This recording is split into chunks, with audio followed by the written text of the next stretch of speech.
All right, I think we'll go ahead and get started so that we can honor everyone's time. And I want to welcome you all to developing critical thinking skills through project-based learning. I'm going to host today. My name is Barb Vinyl. I am a digital learning coordinator in the Northwest area. And Walt Tallman, who is assisting me, is a digital learning coordinator in the Southern area. We're also assisted today by Laura Barnes, who is a digital learning coordinator in the South. I'm sorry, Laura, I forgot. You were right, Southwestern. Southwestern. I should know that by now, but sometimes I just, forget these things. So, but thank you. Great thanks to Walt and Laura for being here to assist. And thanks to all of you for showing up today. So first we want to start with the North Carolina Digital Learning Standards. These are very important that we incorporate them. These are the student standards. I did not highlight any of them because in project-based learning, there are usually all of these standards or the majority of these standards can be incorporated in the projects that we do. So I just listed them here for you. And also, I have them, the links in the speaker notes for both the teacher standards as well as the student standards. If you click on the circle there that's surrounded in green, it will take you directly to the student standards as well. So what is PBL or project-based learning? I took this quote from PBL Works, which used to be the Buck Institute for Education. That's where I got all of my training in project-based learning. They are really considered the expert in the area. And so I do highly recommend that you check out that website. The logo at the bottom there is linked. And of course, the link to this quote is also there. But the biggest thing about project-based learning is that students are actively engaged. And that phrase right there is so, so important. They're engaged in something that means something to them. It's personal and it's real world. And it typically has a product at the end of some kind. And we'll talk a little bit more about that as we move along. Because the project-based learning engages them, it really does involve their critical thinking. It involves a love of learning and personal connection. This is how students go much deeper into whatever your curriculum is, whatever your topic is. It really helps them to find something that matters to them. Instead of someone just telling them about the subject, they get to learn about it firsthand. So project-based learning is obviously very deeply embedded in the curriculum and the standards, but also in personal student learning. So what things should you think about if you're going to start to use project-based learning? The standards, obviously, number one. It's also really important to look at your cross-curricular opportunities, to collaborate with other teachers, to collaborate across your PLT, often collaborating with student to student as well as student to teacher and teacher to teacher. So there's lots of opportunities for collaboration when you do project-based learning. In project-based learning, there is something that we don't do, and I don't usually use a don't, but I'm going to use it here because when we do project-based learning, we go from being the facilitator of the work, or you don't do that. You're not even really the guide on the side. You might have heard that term, I'll be the guide on the side for your students. But the term that I really like to use is be the meddler in the middle. You get into the middle of what your students are learning and you shake it up and you challenge them and you expose them to some areas that maybe they've never had an opportunity to take self-control of their own learning. Now, we've learned over this last year, particularly, that students do have to take control of their own learning, but this really encourages that and helps them think more deeply into the subject. This lends itself beautifully to blended learning, which is the type of learning that obviously we are going to be doing going forward from now on, combining a face-to-face for many of our students with our online learning. And even that blended learning piece it doesn't mean that everything in blended learning has to be this, but this lends itself well to that. Even in online learning, project-based learning is very helpful because you can have students doing a lot of independent work, collaborative work, when they are doing it in an asynchronous environment. As we move into our new student device program, where every student is issued a Chromebook, it's going to make this type of learning really essential. So how does technology enhance PBL? Obviously, as digital learning coordinators, we are involved in that digital learning piece, the technology piece. And these are some of the ways that it enhances PBL. It reinforces that teamwork, the critical communication skills, the critical thinking, and it really increases the motivation and engagement. So how might you get started with PBL? Maybe you've dabbled in it a little bit. Maybe this is a refresher for you, or maybe you're just not even really sure how it could possibly work for you. The number one thing you need in PBL is a driving question. The driving question has to be in kid-friendly language. In other words, if you're working with kindergarten students, first grade students, or seniors in high school, the language needs to be something that they understand. If the student doesn't understand what the question is, what they're trying to solve in this project or problem-based learning, they're not going to get connected with the question. So you've got to have something that's deep, and it's got to be something that they have to solve. You want to make sure it aligns to your curriculum. That's very evident. You still have standards and curriculum you have to teach and meet, but if you don't align this with your curriculum and other teachers, because you can often hit curriculum in multiple areas when you do PBL. And that's a really big benefit because you have, I say, more hands on deck, right? You have the opportunity to work with others. And what sort of product or products are your students going to produce when they finish this?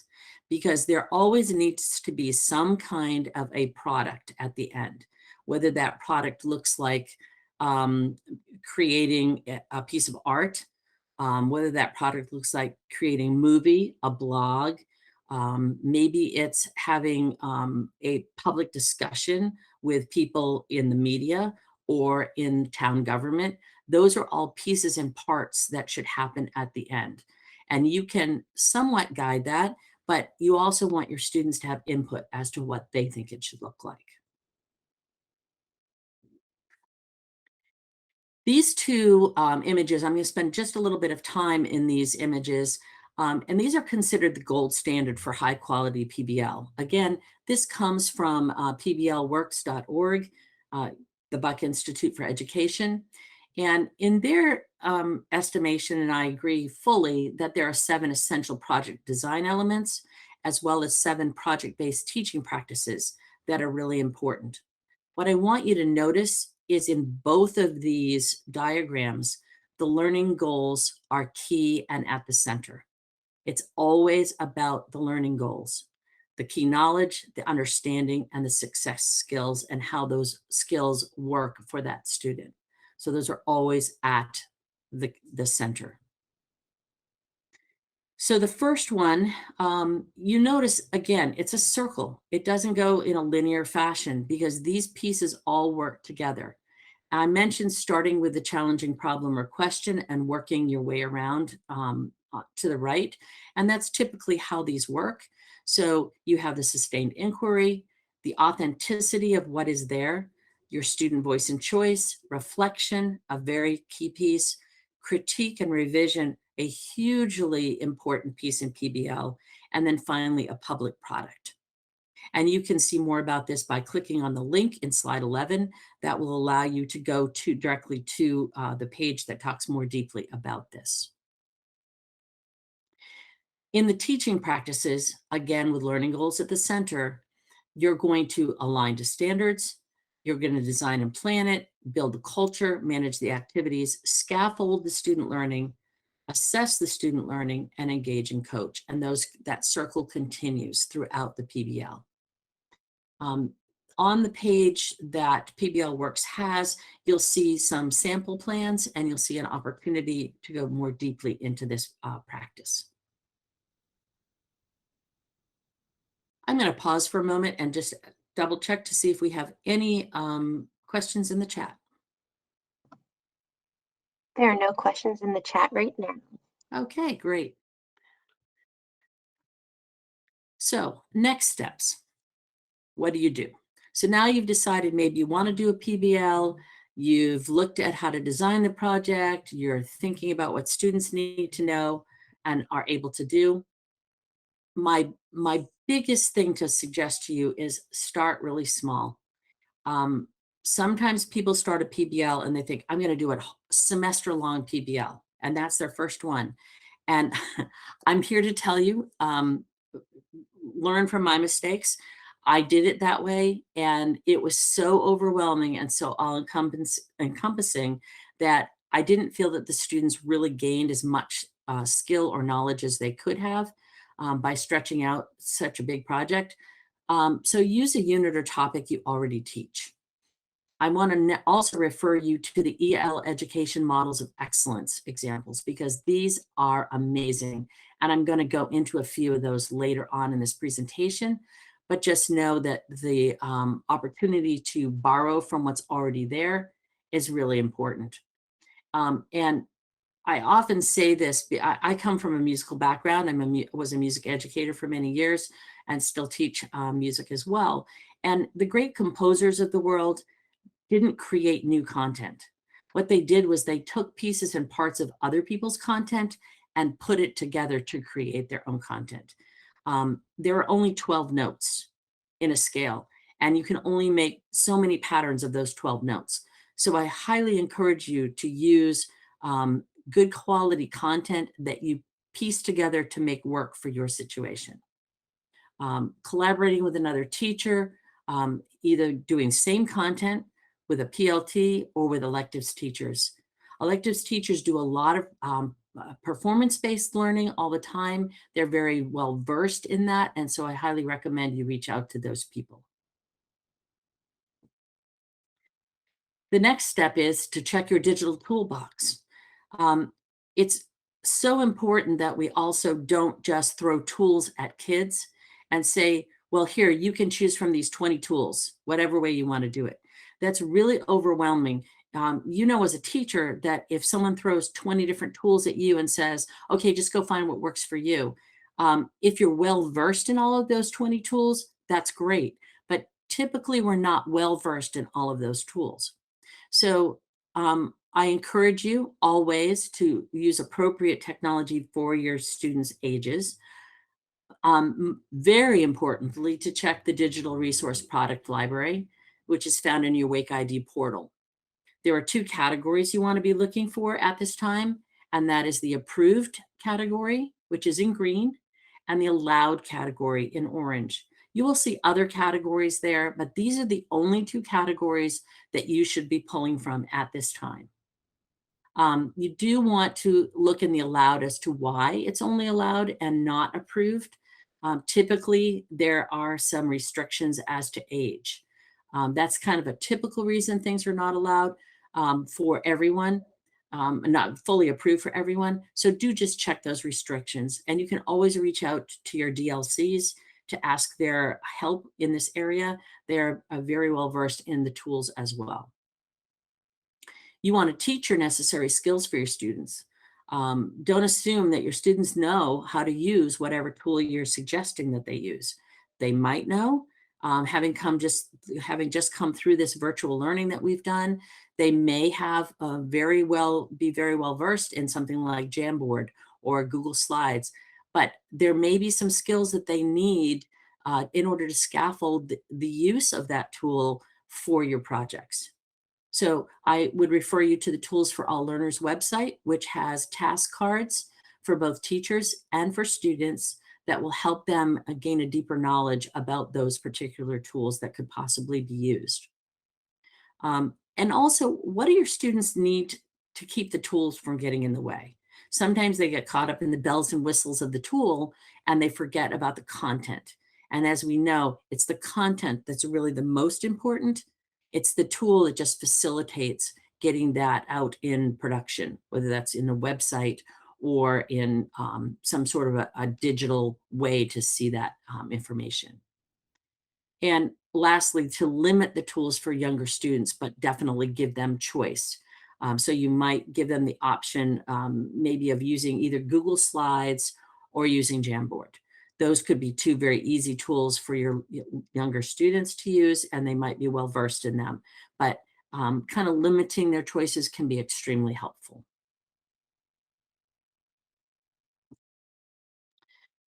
If you want more professional learning in order to support your PBL, I highly recommend the Summer STEM program. The application did just open last week for Summer STEM.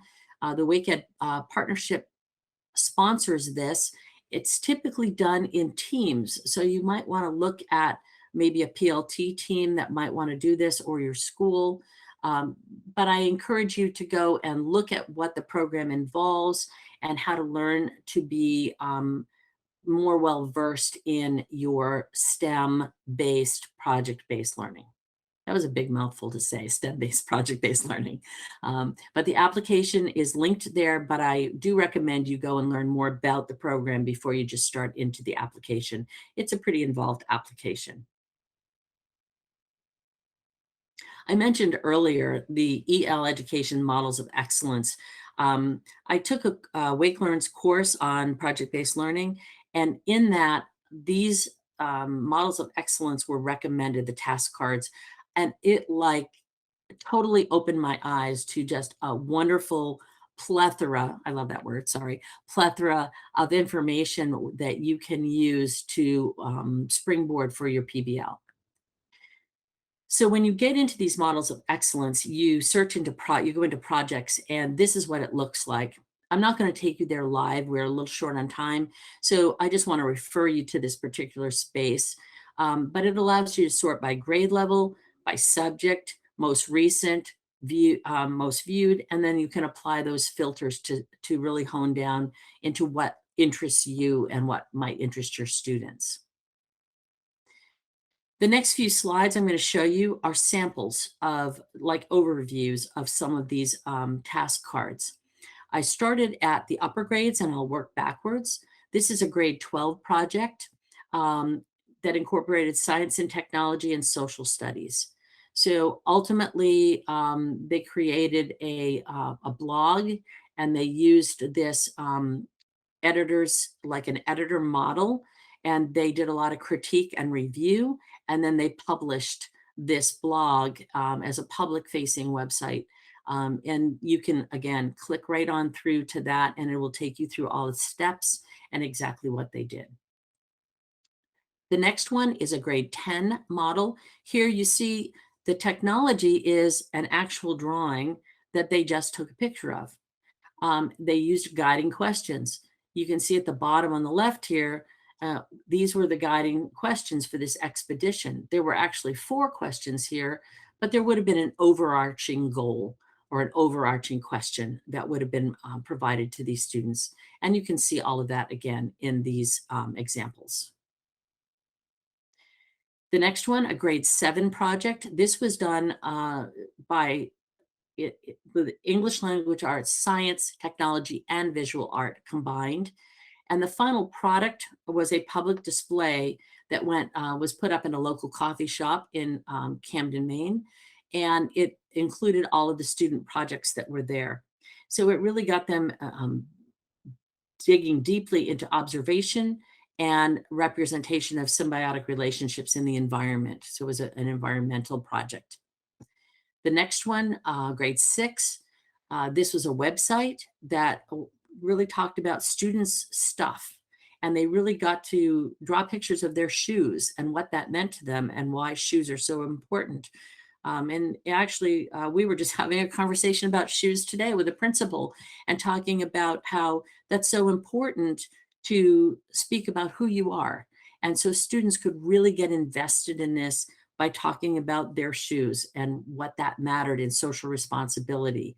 So this is an amazing mathematics and social studies one. Grade 4 did a poster. And these posters talked about popular tourist destinations and what they can do to protect the environment in these popular tourist destinations. Nature numbers. I love this project, pre-K and K. It was a book that was created, and it had the students doing numbers, doing their dots on the number line, and then finding photos or taking photos of things that had that count in it. It's really interdisciplinary with writing, science, math, and visual art. And it was a great way for students to learn their numbers by using things in the environment. Again, another model. I am not going to play any of these videos that are here, but I put them in here for your reference, talking about creating works of quality and doing that revision and critique process. This one, Austin's Butterfly, really is kind of the model for this whole website of building excellence in the EL education. Again, it's just there for your reference. This one was Snakes Are Born, and this is talking about the standards and why the standards are so important in this process. Again, another one that was about standards, and I'll leave that for your reference. And I especially want to thank Danielle McCaslin, who met with Melanie Farrell and myself around her project that she did. This was recorded by Wake County Schools a couple of years ago, and it talked about the sustainability project that they did with the town of Cary. So I've also included that for you. I also will mention that Danielle, who works at Mills Park Middle School, is a coach and mentor for the summer STEM program, and she is a great resource. So if you want to reach out to her directly, she did give me permission to share that with you all, and you can reach out to her. She's a wonderful teacher and loves to talk about her project as well. Sorry, I'm going to go on to the next one. And then this is the list of all the resources that I included in this slide deck in order of how they were shown so that you can easily reach the resources that you need. And I know throughout this entire presentation, I have forgotten to say this, and I'm hoping that it was dropped in the chat along the way. We do really value your feedback. Feedback for any project, whether it's professional learning, whether it's your student learning, it's really important that we get feedback. So whether you are viewing this live with me today or whether you're viewing this online in an asynchronous environment later, I do highly ask and encourage you and request of you to fill out the feedback form for us. This helps inform how we go forward and what sort of things we plan for you in the future coming up for the next year. So I see I am very close to being out of time. And I know I've presented a lot of information in one space at one time and talked at you for 30 minutes. But I will definitely be around and Walt will be around and Laura for further questions if you want to ask some questions after the live part has ended. And we'll be here for discussion. If you are in the online format, again, feel free to reach out to your DLCs and put your comments and questions in your feedback and we will reach back to you. So thank you for being here today. Are there any other questions in the chat now?